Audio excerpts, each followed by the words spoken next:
কালকে Kolkata Knight Riders Lucknow Super জায়ান্টসের বিপক্ষে আইপিএল 2026 সালের চতুর্থ ম্যাচ খেলতে নামছে এবং এর আগে কলকাতা নাইট রাইডার্স তিনটে ম্যাচ খেলেছে, দুটো ম্যাচ হেরে গিয়েছে এবং একটা ম্যাচ পাঞ্জাব কিংসের বিপক্ষে বৃষ্টির জন্য খেলা হয়নি এবং ভাগ্যবশত কলকাতা নাইট রাইডার্স 1 পয়েন্ট পেয়েছে বন্ধুরা।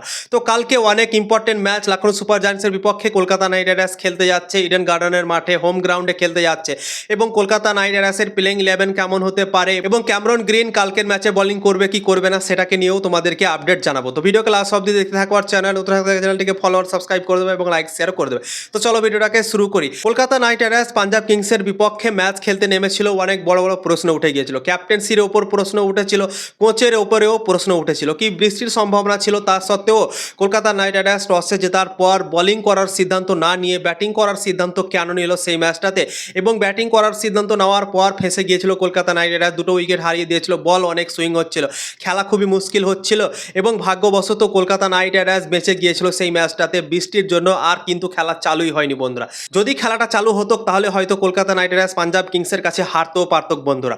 তো তাই জন্যই কলকাতা নাইট রাইডার্সের ভাগ্য ছিল এবং ভাগ্যবশত 1 পয়েন্ট কলকাতা পেয়ে গিয়েছে।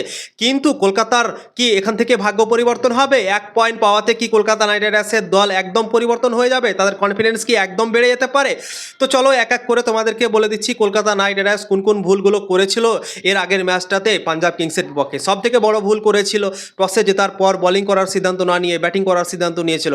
তারপর সুনীল নারায়ণ খেলেনি, বরুণ চক্রবর্তী খেলেনি সেই ম্যাচটাতে এবং কলকাতা নাইট রাইডার্স আরও কমজোর বোলিং অ্যাটাক করে দিয়েছিল সেই ম্যাচটাতে। কিন্তু লখনৌ সুপার জায়ান্টসের বিপক্ষে সেরকম কিছু চলবে না। কলকাতাকে ম্যাচ জিততে হলে ভালো একটা শক্তিশালী প্লেইং 11 নিয়ে নামতে হবে। কলকাতা নাইট রাইডার্স প্রথম 3টে ম্যাচে ওপেনিং করেছে, সুনীল নারায়ণকে ওপেন দেয়নি, ঠিক আছে, ফিন অ্যালান আর আজিঙ্কা রাহানে ওপেন করেছে।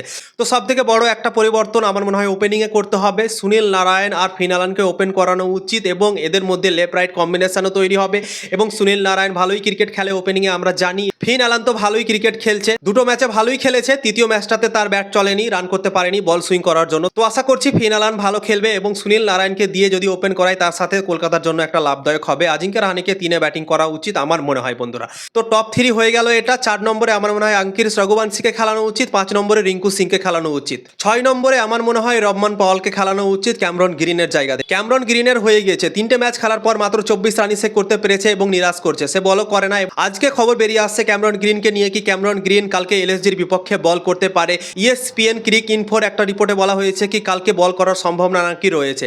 তো বল করার সম্ভাবনা থাকলেই কি হবে? সে কি একবারে সেই খাতরা বোলার বা জাসপ্রীত বুমরার মতো বলার কি ভাই বল করবে আর উইকেট নিয়ে কলকাতাকে ম্যাচ জিতে দেবে? আমার মনে হয় না কি তাকে খেলানো উচিত। সে 24 রানই মাত্র করতে পেরেছে 3টে ম্যাচ খেলার পর।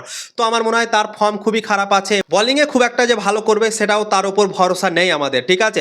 তো আমার মনে হয় রহমান পাওয়ালকে খেলালে বেশি ভালো হয় ক্যামেরন গ্রিনের পরিবর্তে। রহমান পাওয়ালকে খেলায় তাহলে কিন্তু ব্যাটিং আরো শক্তিশালী হবে বন্ধুরা। তো 6 নম্বরে রহমান পাওয়াল, 7 নম্বরে রমনদীপ সিং, 8 নম্বরে অনুকূল রয়, 9 নম্বরে ব্লেসিং মুজারবানি, 10 নম্বরে হচ্ছে কার্তিক ত্যাগী, 11 নম্বরে হচ্ছে ভেবা বারোড়া এবং 12 নম্বরে ইম্প্যাক্ট প্লেয়ার হিসেবে বরুণ চক্রবর্তী। তো এই প্লেইং 11টা নিয়ে কলকাতা নাইট রাইডার্সকে মাঠে নামা উচিত। বরুণ চক্রবর্তীর চোট হয়েছিল, আশা করছি বরুণ চক্রবর্তী কালকের ম্যাচের হয়তো ফিট হতে পারে এবং সে যদি খেলে তো বরুণ চক্রবর্তী অবশ্যই ভালো একটা পারফরম্যান্স করার আশা থাকতে পারে কালকের ম্যাচে লখনৌ সুপার জায়ান্টসের বিপক্ষে।